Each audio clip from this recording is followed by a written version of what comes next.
Hey everyone, today's book is Sweet Valley Twins and Friends Super Chiller number 4, The Ghost in the Bell Tower. And we are into 1992 publishing, and this is the point in the series where ghosts are real, so let's just go with it. I love the cover art. We have Elizabeth in the green, clearly saying, "What was that?" And Jessica, "Oh my goodness, I have no idea. What was that?" And I guess Jessica has a terrible southern accent now. Behind them, looking like a mad scientist ghost, is Ghost Bill. And I think that's super funny. It reminds me of True Blood, where they had Vampire Bill. And ghosts and vampires just shouldn't be named Bill. That doesn't make sense. It's far too modern and simple of a name. They need to be like Vladimir or, I don't know, Harrington. Something a lot more spooky than Bill. This book is a joke, obviously. So it is a summer vacation, and the kids get invited by Great Aunt Helen, who shows up occasionally. She's not a regular character, but she shows up when the kids need to go on a trip. And Great Aunt Helen has inherited a huge house, lodge, hotel from her friend.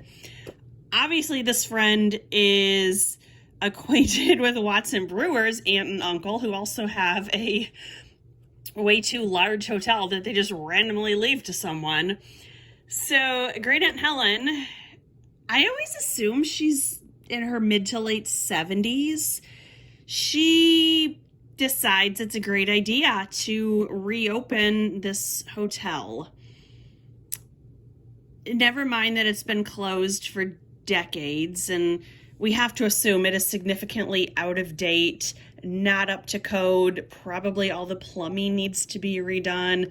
I'm guessing it's full of asbestos. This house needs major, major work. But that's an adult talking. So she convinces both herself and the kids that it only needs a little paint and maybe some dusting. And wouldn't it be fun to come visit? So she somehow uses that argument to get the twins, their cousin Robin and her little sister Stacy, as well as Stephen and his friend Joe to come visit. And this sounds horrendous, but they all convince themselves it's going to be a super fun little trip.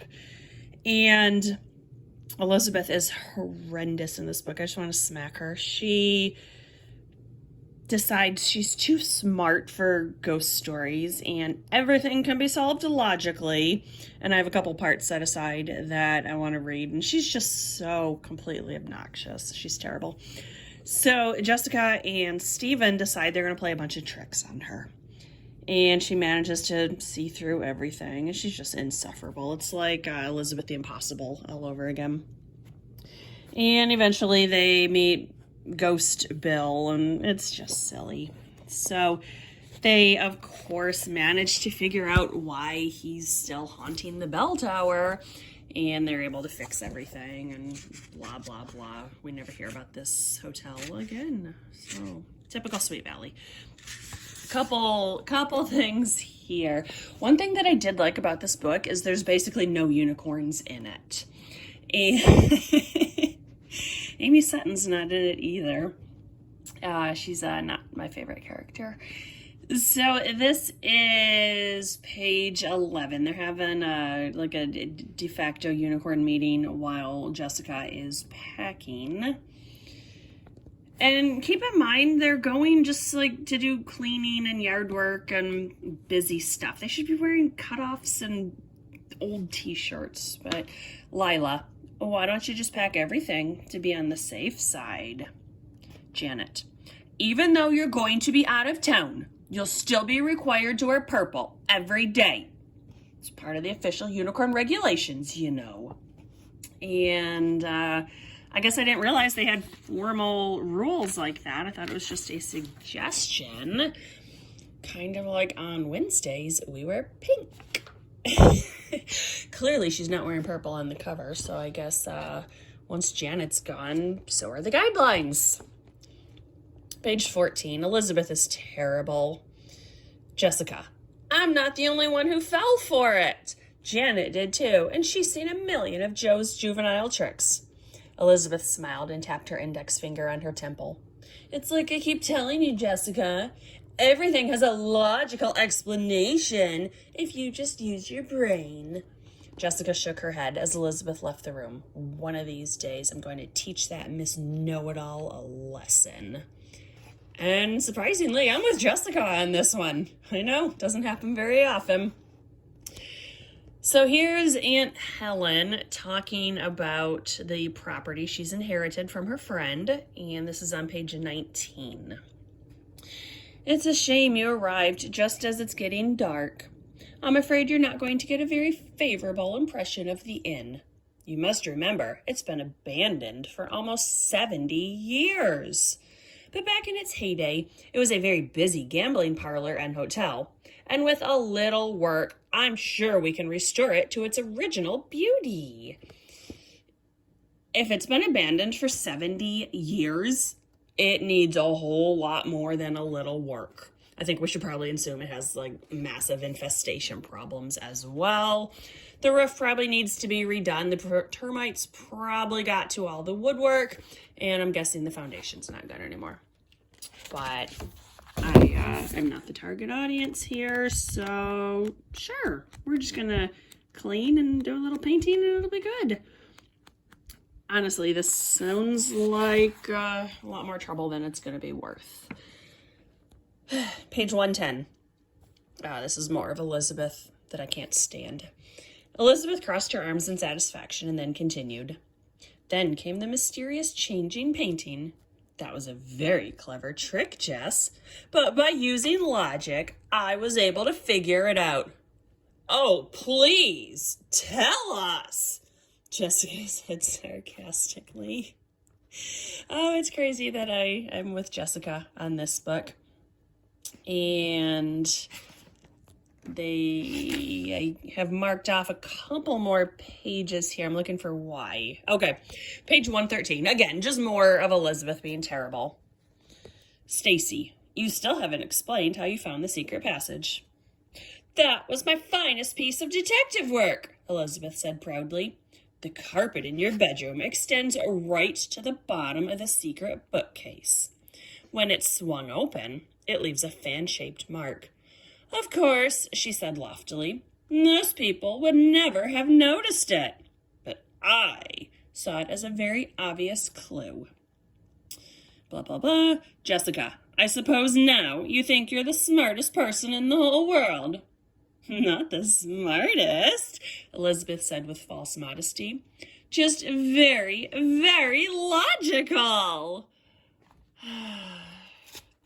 They need to, I don't know, go send Elizabeth off on a canoe off of a short ramp or something. I don't know. No, that was mean. She's just really obnoxious in this book. And yeah, she's kind of always like that, but she seems significantly worse today. And why did I mark this? Page 124. Just then, Elizabeth noticed Homer Bates in the crowd. Aunt Helen, she said softly, how much do you know about the Lakeview Inn ghost? Well, we've never met personally, Aunt Helen joked. But I did tell you the locals claim the inn is haunted. Why? Did you learn more at the lecture? Elizabeth shook her head. There was no point in retelling the story. Homer Bates talked mostly about the gold mining days.